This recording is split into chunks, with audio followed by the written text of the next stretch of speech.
dentro dessa proposta de apresentar alguns sintomas da tradição autoritária, nós temos que reconhecer a prevalência entre os atores jurídicos e entre os atores sociais que atuam na segurança pública da chamada ideologia da defesa social. Em especial, a incidência do princípio do bem e do mal, aquele princípio que separa a população entre pessoas de bem e os criminosos e os inimigos.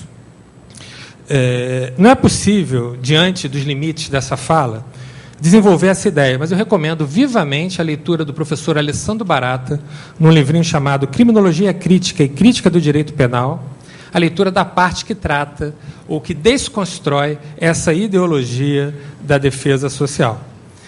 É importante, tentando ser o mais breve possível, falar que essa ideologia da defesa social, que a palavra ideologia aqui, ela está empregada tanto no sentido positivo, ou seja, como um programa de ação, quanto no sentido negativo, ou seja, como uma falsa representação, uma mistificação da realidade. Essa ideologia da defesa social, que a partir de 64 se apresentou como ideologia da segurança nacional contra a ameaça comunista, ela apresenta o sistema penal como capaz de resolver os mais variados problemas sociais. Assim, por exemplo, você pega uma questão de saúde pública, a questão das drogas, ou a questão da terra, um problema relacionado à desigualdade social, à dignidade da pessoa humana, ao trabalho, e você vai redefinir esse trabalho apresentando como caso a ser resolvido através das forças de segurança pública, ou através do Poder Judiciário, através do Ministério Público, dentre outras instituições. Essa ideologia da defesa social, ela é toda estruturada a partir de mitos. Ela divide a sociedade, como eu já disse, em pessoas de bem e os inimigos. O inimigo, por definição, é o não cidadão, aquele que não tem os direitos que as pessoas de bem devem ter. E é hipócrita, porque, na realidade, todos nós praticamos crimes. Todos nós praticamos crimes. Aquele juiz que assina a presença do promotor na sala de audiência, quando o promotor não está presente, ele está praticando um crime grave de falsidade ideológica. O promotor que depois chega sem estar presente na audiência e assina dizendo que estava presente na audiência, pratica um crime grave. O advogado que estava ali presente e assinou dizendo que o promotor estava quando sabia que o promotor não estava, pratica um crime grave. E esse mesmo juiz, esse mesmo promotor, estão ali prendendo o rapaz que furtou uma galinha, um botijão de gás, e cobrando e oferecendo respostas exemplares a essas pessoas. Um outro mito que integra essa ideologia da defesa social é o mito da igualdade, de que todos os interesses relevantes para a sociedade são defendidos de maneira igual. Não são. Não são. Basta pegar o nosso Código Penal e perceber que é um código patrimonialista que dá mais valor ao patrimônio do que à vida, do que à honra, dentre outros interesses relevantes. As políticas de segurança pública, todas elas, não atingem a todos de forma igual. Na realidade, são seletivas. É da natureza das políticas. Política é opção. Quando a gente fala em política, a gente fala numa opção. Quando você faz uma opção, você está dentro de um processo de seleção. Você escolhe alguns interesses para serem protegidos em detrimento de outros. Vou dar um exemplo da minha realidade, que é o Rio de Janeiro. Em algumas comunidades nas quais foi implantada a UPP, tem o toque de recolher. A partir de determinada hora, a pessoa não pode mais ir para a rua. Está em alguma lei isso? Não. Evidentemente, esse toque de recolher é ilegal, mas foi uma opção. Uma opção dentro do processo da chamada pacificação. Para alguém fazer uma festa para o filho de aniversário, uma criança de 5 anos, tem que pedir autorização. Nas comunidades pacificadas, em algumas comunidades pacificadas. Porque tem um certo arbítrio de quem está dando as ordens em determinado momento em cada comunidade pacificada. Isso está dentro daquele quadro que a gente chama de Estado Democrático de Direito? Não está. Não está, mas são questões de opções. Então, qual é o desafio? O desafio é romper com essa tradição autoritária. Em consequência, com a atuação das agências estatais marcadas por autoritarismos.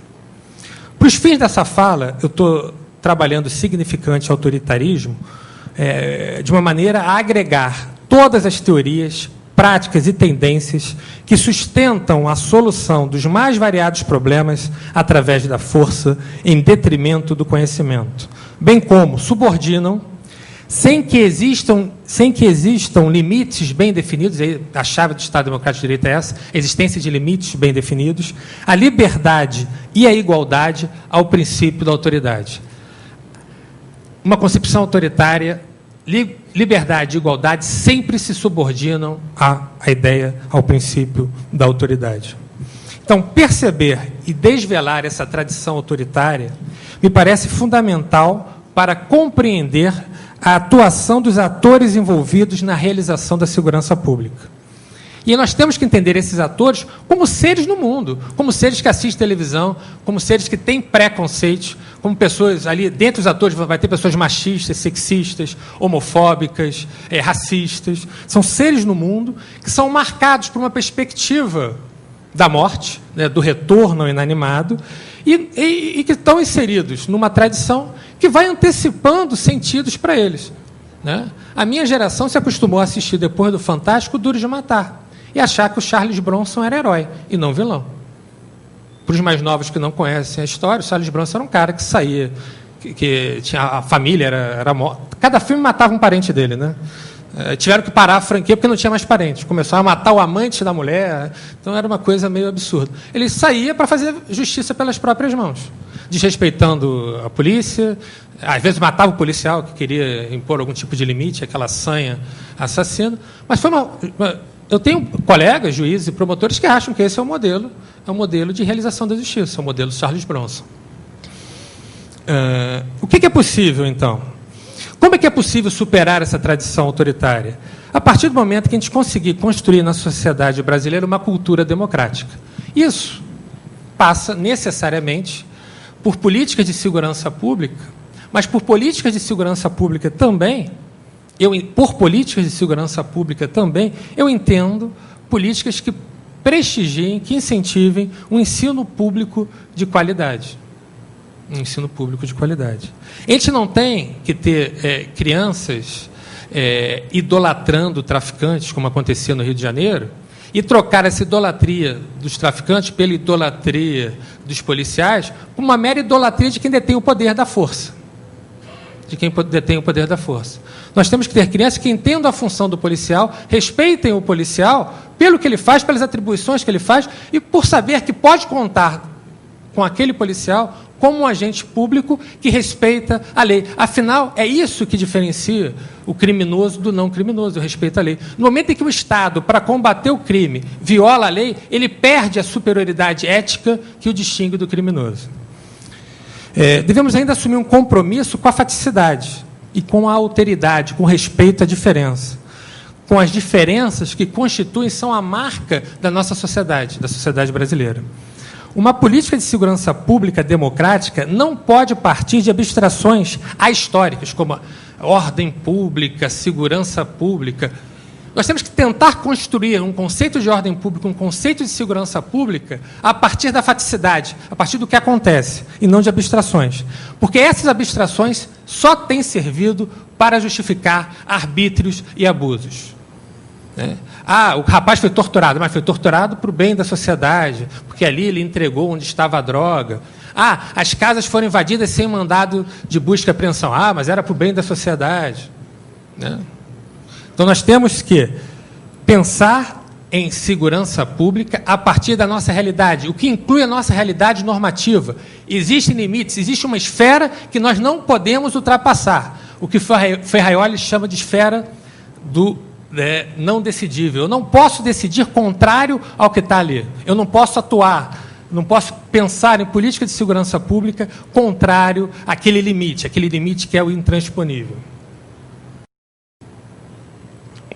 Democracia, então, supõe informação. Democracia é o povo em movimento com informação. Vamos lá. Então, o que entra o judiciário? O judiciário, ele não me parece ser um órgão de segurança pública. Aliás, Vamos tentar, então, definir o que seria um conceito de segurança pública adequado à ideia de democracia e um conceito de segurança pública que permita que o judiciário interaja com essas políticas. Eu vou citar aqui um professor que me é muito caro, o saudoso professor, o professor Alessandro Barata, um filósofo, um penalista italiano, que vinha muito ao Brasil, conhecia profundamente a nossa realidade, e ele vai dizer algo que pode soar estranho num encontro de segurança pública. Ele dizia o seguinte: segurança pública, embora prevista na Constituição Federal como um direito fundamental, e é um direito fundamental, segurança pública é um direito secundário. E ele vai explicar por que é um direito secundário.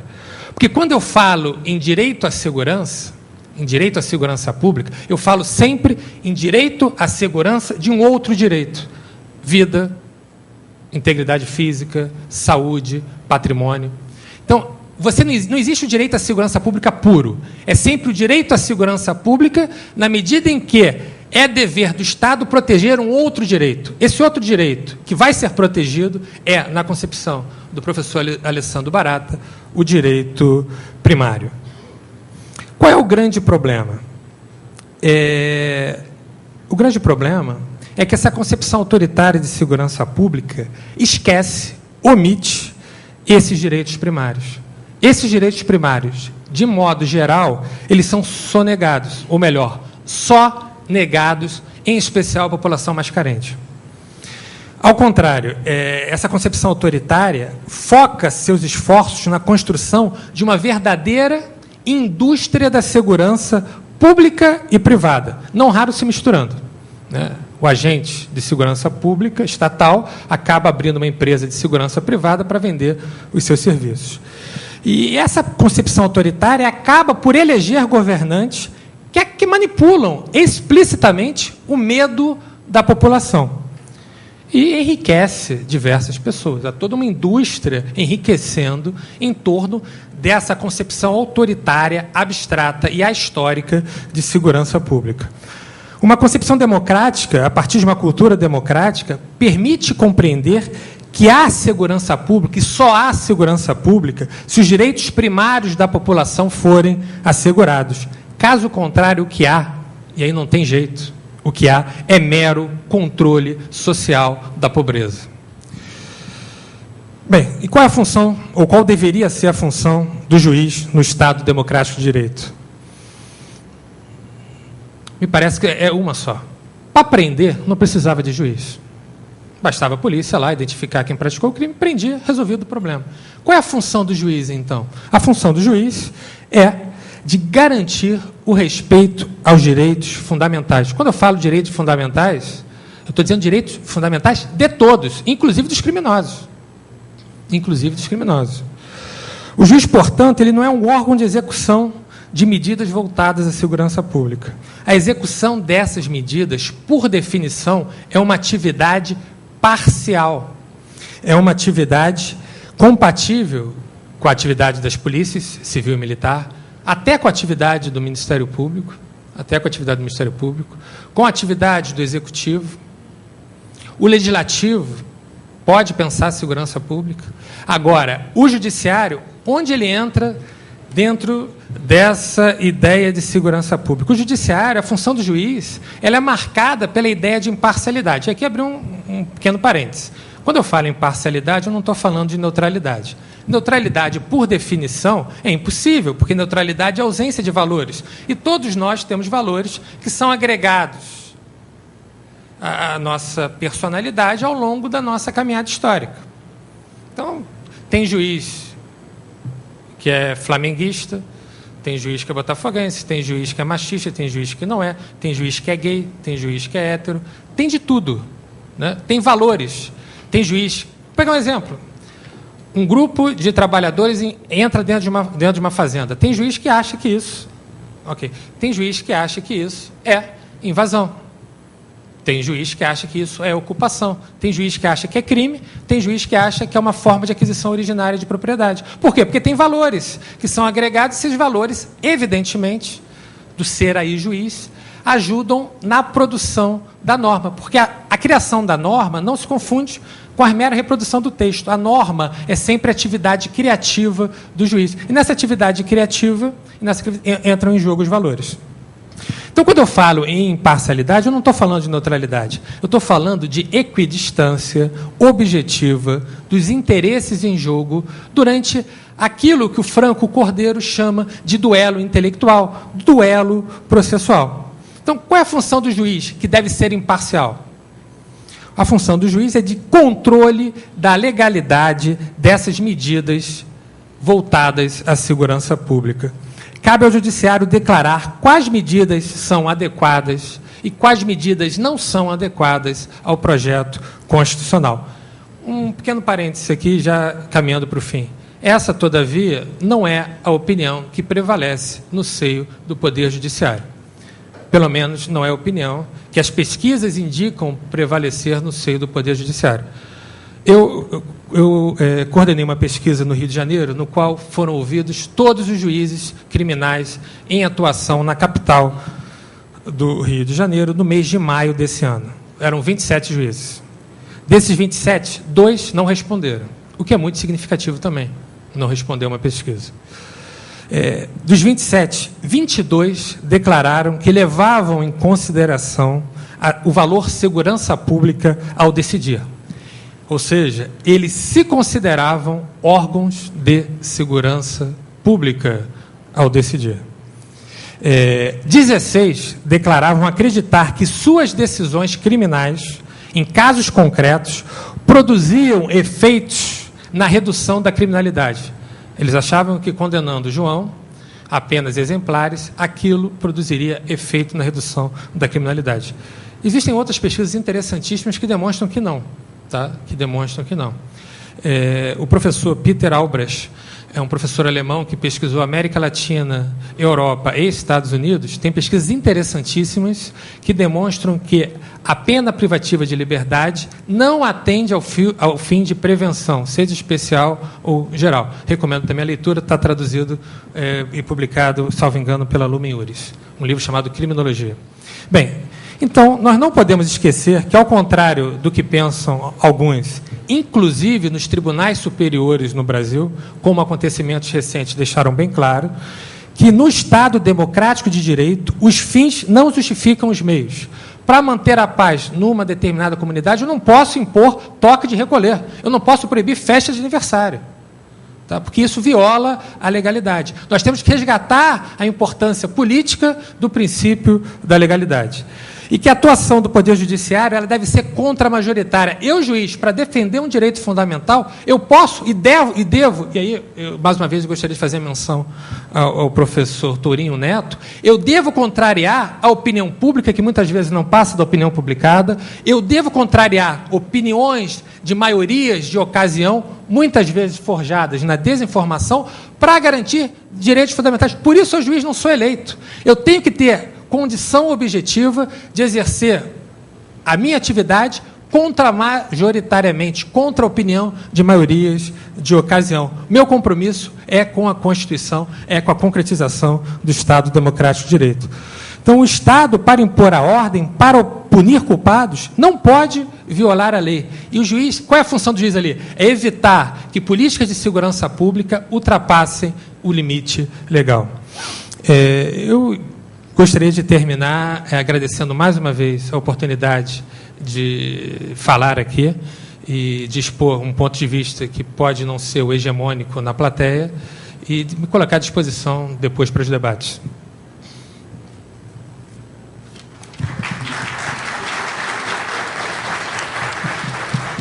Eu esqueci de falar obrigado, que a senha para os aplausos, né? Desculpa. Agradecendo e cumprimentando o eminente palestrante Rubens Cassara, eu vou passar a palavra ao desembargador Fernando Tourinho Neto para suas considerações.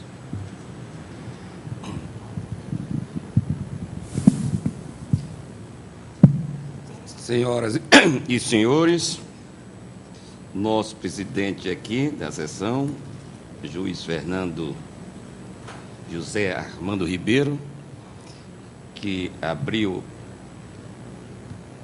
essa parte das palestras de uma maneira muito significativa.